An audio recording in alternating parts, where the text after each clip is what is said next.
Okay,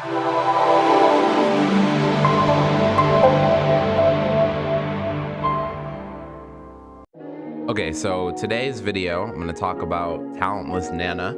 It came out last year. I didn't really have too many expectations when I went into it, but it ended up being really enjoyable. And so I figured, I'll make a video, recommend it, and tell you why you should watch it.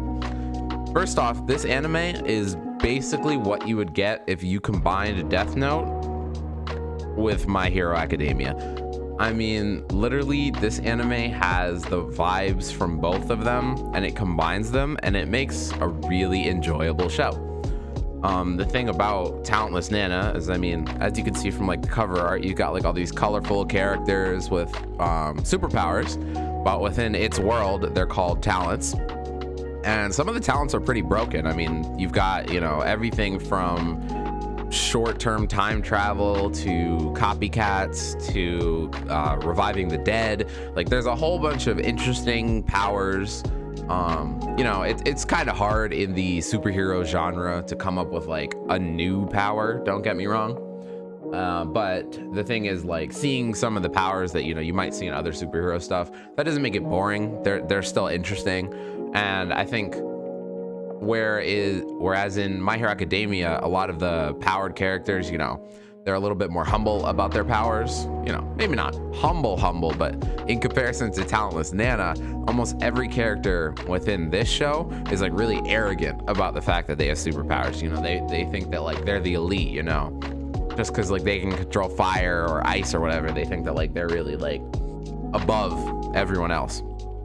And it's a pretty solid show. The thing is, to properly like review it, you kind of have to like spoil.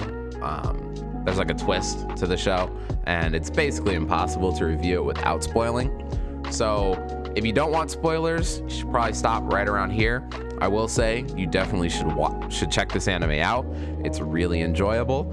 It like I said, it's like a cross of Death Note and My Hero. It has some really enjoyable characters. The main character is really great to follow, and there are some cool dynamics at play within the universe of that show. But again, it's basically impossible to like fully review it without slight spoilers. So from this point on, I'll bring up some of the spoilers, but I'm not gonna like lay out the entire story. I think you should go watch it and see how you feel about it yourself. So basically what we have is there's this school of kids with superpowers, and the school is on an island. And when we start the show, we're introduced to Nana. And when we first meet her, she seems like this, high energy, low intellect character who, she's like, "Hi everyone, nice to meet you." And, that type of character. And her superpower is that she can read minds. So, she's introduced to the class. She's like, "Oh, I hope we can all get along. I look forward to, being your classmate and fighting against the enemies of humanity." Because basically all the kids were sent to this island school so that they could train their superpowers to fight against what's known as the enemies of humanity, which are beings that, no one really knows what they look like, that attacked humanity at some point and caused, massive amounts of destruction. So they train the talented, as they call them, to fight against these so-called enemies of humanity. So the show starts off, it gives off like My Hero / slice of life vibes. Everyone's chilling, you've got your braggadocious types, they're like arguing in the back of the class. You've got the shy kids in the corner. It seems very simple, school type anime with superpowers, right? But then we kind of realize that like Nana has like a little bit of a dark side. And at first they don't make it too clear like what her dark side is. But by the end of episode 1, they make it blatantly obvious what is going on here when she literally gets to know one of the students and then pushes him off a cliff. And he falls to his death. And the thing is, like, as she pushes him, she like looks down and she's like, "You all are the real enemies of humanity." And so, that's like the twist. And if you know that, it makes episode 1 like not as enjoyable to watch, but the overall show is still pretty good. So basically what we end up, finding out is that Nana doesn't actually have superpowers. she has like extremely high deductive reasoning skills. And so she's able to like analyze information very quickly to make it appear as if she has the ability to read minds. And she was sent to the island by the government to kill off all these superpowered kids one by one without getting caught. Reason being is that the enemies of humanity are actually the talented. When their powers evolve to a certain point, they have a tendency to go rogue and they end up like attacking people, which leads to like massive amounts of destruction, death, all sorts of things. And so rather than just like all out going to war with the talented, because humanity wouldn't stand much of a chance, they were isolating the children who have these powers and then either getting them to kill each other or sending in like a sleeper agent who they could then kill. And so when I say that it has like Death Note meets My Hero vibes, obviously the My Hero is from, you know, students with superpowers, but Death Note, the reason that we have those vibes is because we get to see like her internal thoughts, and they're very similar to Light Yagami. You know, she's like planning out how to get the kill, what she's gonna do.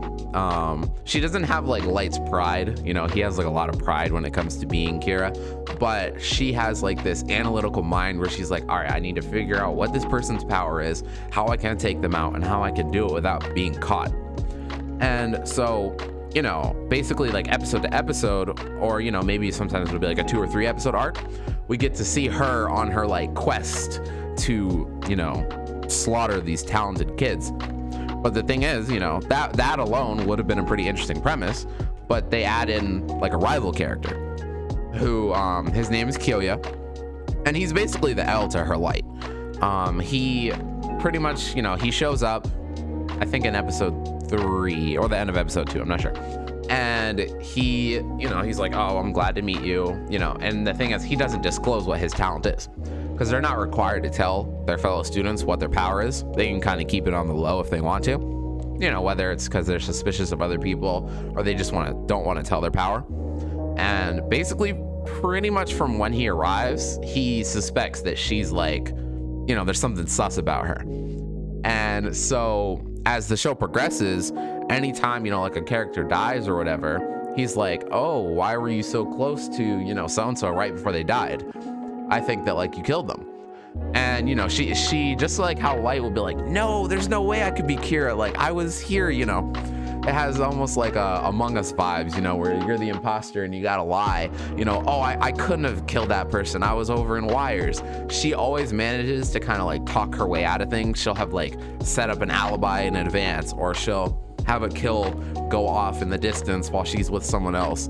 So like, she's always like one step ahead of him. But the thing is, like, he's really onto her. And the thing is, you would think, oh, you know, if he's one of the talented and she's killing the talented, why wouldn't she just prioritize him? The thing is, she does try to kill him. She literally tries to blow him up. Like, she sets up a trap, he goes into a building and it explodes. But then she finds out that his power is literally, it's a healing factor. So she can't kill him.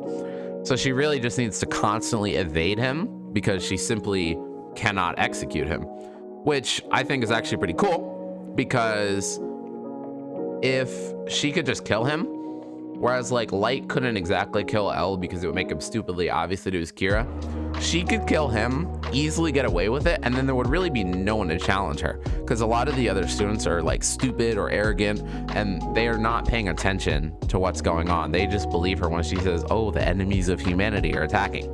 So I think that it creates a pretty cool dynamic that she can't kill him, but he's onto her. Makes it really enjoyable. So as far as characters go, like I said, most of the characters, they're kind of just like these arrogant, you know, they have powers, but they're kind of crazy or, you know, boastful. They don't actually do that much to develop their powers. They're content with just thinking they're better than humanity. But I will say one of the characters who they introduce pretty early on, but they develop, you know, throughout the show, is this girl right here, Michiru. I think that I didn't realize that she was going to end up being that important to the show, but she ended up being like surprisingly important, because out of all the characters in the show, she's the one who manages to like make Nana question why she's doing what she's doing. Because the thing about Michiru is like she can heal people, but it comes at the cost of her life, basically. So, you know, anytime she heals someone, she loses a little bit more of her life. And the thing is, Nana, like, she kind of wants to kill her, but at the same time, they kind of become friends. And so, like, Nana starts to, like, question, like, are all of the talented really evil? Because she was sent by the government, and the government gives her these things. They're called, like, potential kill counts. Like, if this talented individual were to, like, you know, go off the deep end, how many humans could they potentially kill? And so, like, even someone like Michiru, who's literally just a healer, has a kill count. And as the two of them become, like, really good friends, Nana starts to question. She's like, maybe all of the talented aren't evil. And so seeing the two of them become friends was pretty cool. But then them using that friendship to start to make Nana, like, question, you know, why am I doing this? Why do I really have to kill all these people? Seeing her inner conflict really makes the story develop in a really cool way, I'd say. Because, you know, just watching her go around, like, killing these kids was, like, cool enough, don't get me wrong. And then adding in a rival takes it to another level. But then I think making her question her own morals was, like, a really smart decision, you know, for a path for the story to take. And I think, like, one of the best scenes, at least that I remember, was she's kind of looking over at Michiru, and she thinks to herself, she's like, I'm only not killing her because I need her. You know, if I take an injury while I'm fighting one of the other talented, she'll heal me. Yeah, and then she's literally trying to convince herself that that's the only reason she wants to keep Michiru alive, because Michiru will be useful to her. But, like, you know, we the viewer can tell that, like, she's really starting to question things. You know, you could say she's going soft. She you know, because some of the talented she killed, they were genuinely crazy. They, like, them dying was not really a bad thing, because they were messed up. But some of the others, you kind of felt bad for them. They didn't really deserve to die. The potential kill count was the only thing that, like, makes them a risk, but they seem like the types that wouldn't have gone off. But, you know, too late, too bad, so sad, she killed them. So I think the addition of Michiru really elevates the story. And then there's one other character that they introduced, but, like, I don't want to mention him too much because I think, like, he's pretty integral to the plot. But basically he adds another story layer where we really start to question, like, the organization that sent Nana herself to that island.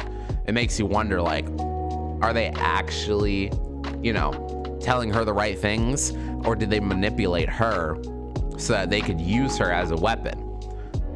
You know, I won't answer that, but watching and, you know, wondering that mystery is, you know, is the government actually telling the truth? Are the talented as evil as they seem?